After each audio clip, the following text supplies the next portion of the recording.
In today's video, I'm going to share with you a really simple tip to help you free up your movement through the golf ball and ultimately generate some more speed. Make sure you check this video out.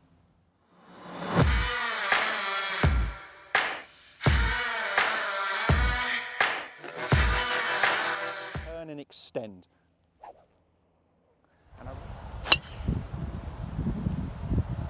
Well, I'm not going to hit the second one because I can't hit it any better than that. Absolutely ripped it down there. Got that sensation. Jon Watts here from the TruGolf Academy. You join me out on the golf course, and today's video, as I mentioned there in the intro, is actually going to be about freeing up your movement through the ball. We're going to talk about a feeling that I call turn and extend, and we could call that a number of things. It could be a rotate and a throw.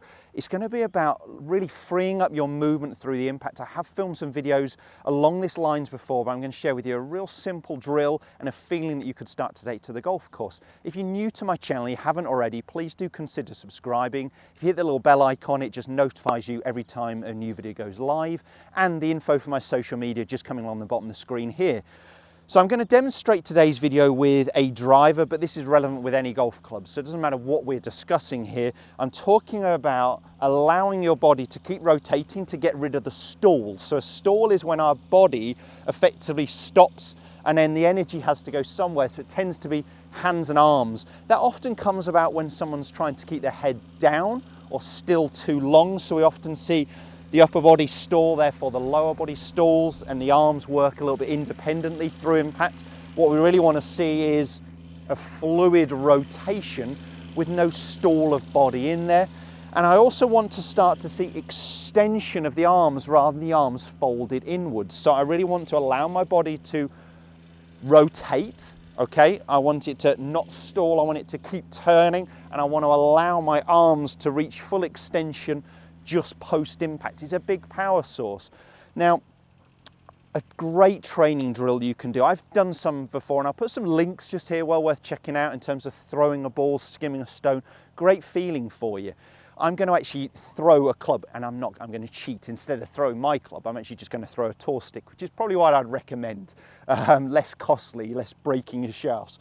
But what I want you to get the feeling of is rotating your body, allowing your lead side into impact to start to straighten, to start to extend. So as your body rotates, this lead side will start to extend because my lead hip will be rotating behind me. It will mean that leg has to start to straighten.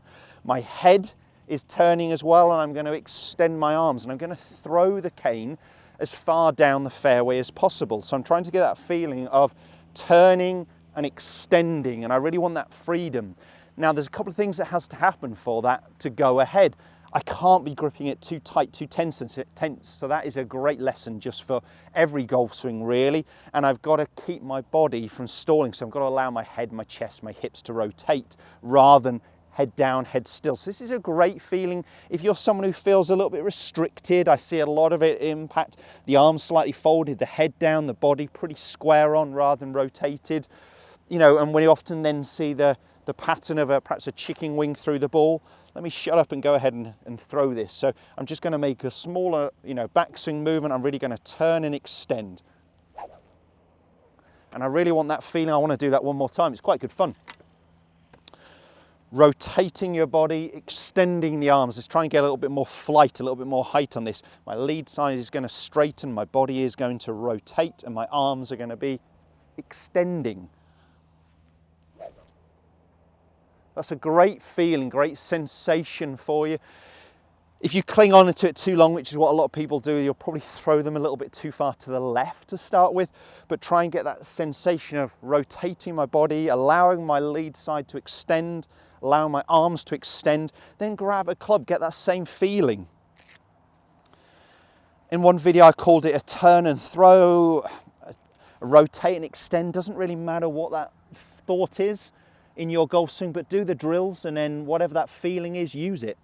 So I'm going to get the sensation of no stall, allow my body to rotate, allow the feeling of throwing the club. Obviously I don't want you to let go, but soft light grip, throwing it down the fairway.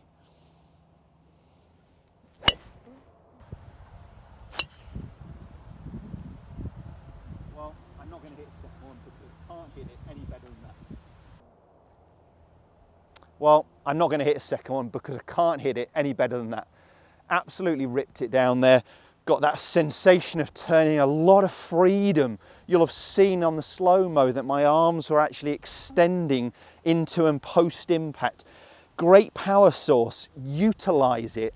Don't get too caught up in this careful feeling. When I drove the worst, I had about a year and a half driving poorly, I felt like I was steering it. I really want that sensation of let it go, really generate some speed and power. It's definitely going to help you hit some more fairways and longer. If this video has helped, as I mentioned at the start, make sure you hit the thumbs up, share it with as many golfers as you can, and hit the little bell icon just to notify you every time a new video goes live.